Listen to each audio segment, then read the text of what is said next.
Hi, welcome back to my channel. My name's Erica and today we're going to be doing a if you like this book, try this book video.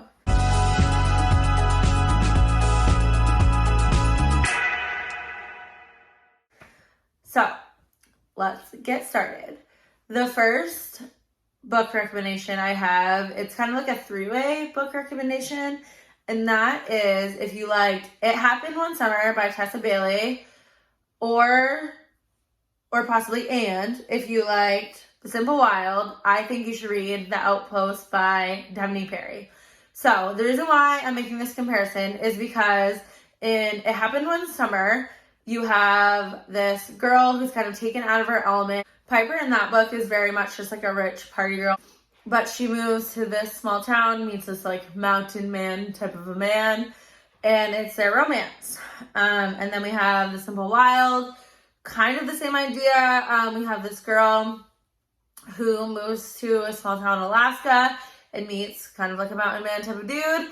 And he thinks that she's very like materialistic and a lot like Piper, just, you know, nothing to her really besides like partying and fashion.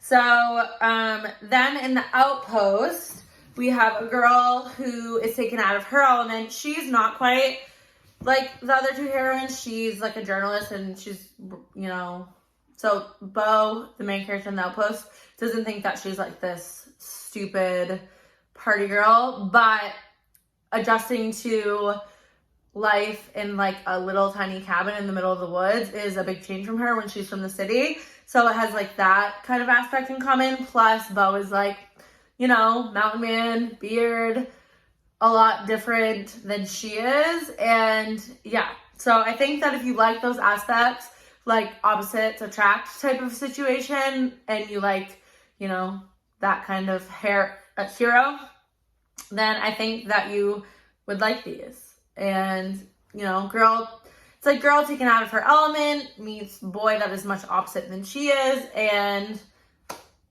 they have a romance. The next comparison I have is if you like Still Beating, you would like Where the Blame Lies by Mia Sheridan. Where the Blame Lies is more of a romantic suspense book, but it has some similarities to Still Beating. So in Still Beating, you have the hero and the heroine get kidnapped and locked in this basement together, and they experience a lot of trauma, and then they get out and they have a romance together, but it's kind of forbidden because she is the sister to his fiance. So in Where the Blame Lies, we have a girl that gets kidnapped and she's locked in a basement, and she's also sexually assaulted, and she ends up pregnant with her assaulter's baby. So he takes the baby from her, she ends up escaping, and then a copycat comes back like years later, and the detective in charge of the case stays with her to try to like keep her safe, and it's their romance. So like in Still Beating, we have definitely a forbidden thing going on because it's her sister's fiance. Yeah, her sister's fiance. And then in Where the Blame Lies, it's forbidden because he's the detective solving the case. You have the getting kidnapped thing in common, and they're both kind of dark in tone. And yeah, I just think there's some similarities between the two, and that if you liked one, you should try out the other one.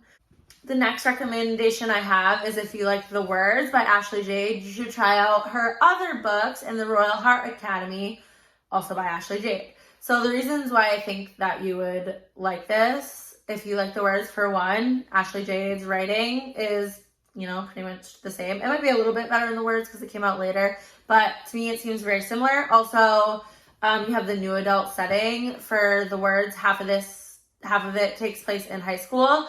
Not half, probably like a quarter, but it takes place in high school. And the Royal Hearts Academy also takes place in mostly high school. So you have that aspect. It's new adult. Also just like very angsty, lots of drama. In the Royal Hearts Academy, each book follows a different sibling. But yeah, very angsty, very good. In The Words, there's a plus-size heroine, and in the second book of the Royal Hearts Academy, there's also a plus-size heroine, so you have that in common. And yeah, I really just think that if you like The Words, you should give Royal Hearts Academy a try. The next comparison is kind of an easy one that everyone's making, but that is, if you liked The Deal, then you would like The Blind Side by Candy Steiner. So The Deal, where it has like, it's a sports romance, it's in college, it's fake dating, there's lessons of seduction, all of that. I think that you would like The Blind Side because it also has all of that. I think they're equally as good and I like them equally. So definitely if you're like a big fan of the off-campus series, I would give Candy Steiner's series a try. My next comparison is if you liked Culti by Mariana Zapata, I think you would like Scoring Wilder by R.S. Gray. And the reason why I think that you would like this is because it's a sports romance, soccer specifically, and the athlete has a relationship with the coach. I read Scoring Wilder a long time ago, and from what I remember, it was pretty angsty and a lot of drama. Also, it has the forbidden aspect. Culti, I don't think is as angsty as Scoring Wilder, but if you like the coach-athlete dynamic and the forbiddenness of it, and you like a sports romance, obviously, then I think you would like this. The next comparison I have is just based on like one aspect of the book, and that is if you liked The Wall of Winnipeg and Me, I think you should try A Deal with the Devil. And specifically, if you liked the aspect of Wall of Winnipeg where she is working for him, but she doesn't like him, and then they have a romance. And specifically like working in his home in close contact with him, like not just in an office, like she's personal assistant. And also like a grumpy guy. So Deal with the Devil, we have the same situation. The heroine is working in the hero's home and she's his personal assistant and she doesn't like him at first. She thinks he's a big playboy. So for Wall of Winnipeg, she more so doesn't like him because he treats her like shit basically.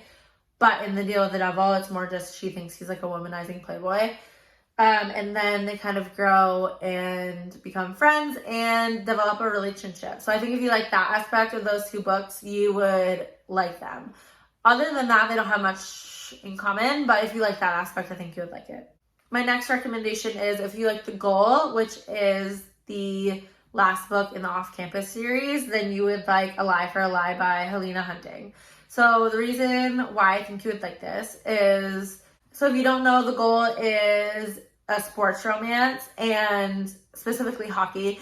And he ends up getting a girl pregnant and then he wants to step up and be there for his baby. And she's pretty hesitant towards that really, and like also wants to have a relationship with her, not just because of the baby, but because he likes her. But she's very hesitant from that. So we have the same situation in A Lie for a Lie. We have this girl who goes to Alaska and she meets this famous hockey player, but she doesn't know that he's famous at the time. She doesn't like care about hockey really, so she doesn't know. And they end up having this short relationship fling, and then they both leave. She has to leave unexpectedly, so like they don't even really exchange contact information. And they end up running into each other like a year later, and she has had a baby, and it's his baby. And yeah, it ends up going from there. And it has the same kind of thing with like wanting to be there for the baby, but also be with her too. So I think if you like the pregnancy trope, you would really like that. If you don't like that, you'd hate these books. But if you do like it, I think this one's for you. So the next recommendation I have is one that like maybe I shouldn't be making because I haven't read one of the books. But from what I hear, Give Me More by Sarah Kate sounds like Filthy Vows by Alessandra Torre. So I haven't read Gimme More, but from what I hear about it, it's about a married couple who adds in a third who is the male's best friend. So that's what happens in Filthy Vows. I've heard great things about Gimme More by Sarah Kate. So I think that if you'd like this one, you should try Filthy Vows. This is also about a married couple. They have like a really good marriage and everything, but they just want to spice it up. And they end up adding in the guy's best friend into their sexual relationship. And yeah, so I really enjoyed Filthy Vows. I gave it 4 stars. If you like Give Me More by Sarah Kate, I think maybe you should try this one out too. Like I said, I haven't read it, but it sounds like you would like it. All right, that's all for me. Thanks for watching, and I'll talk to you soon. Bye.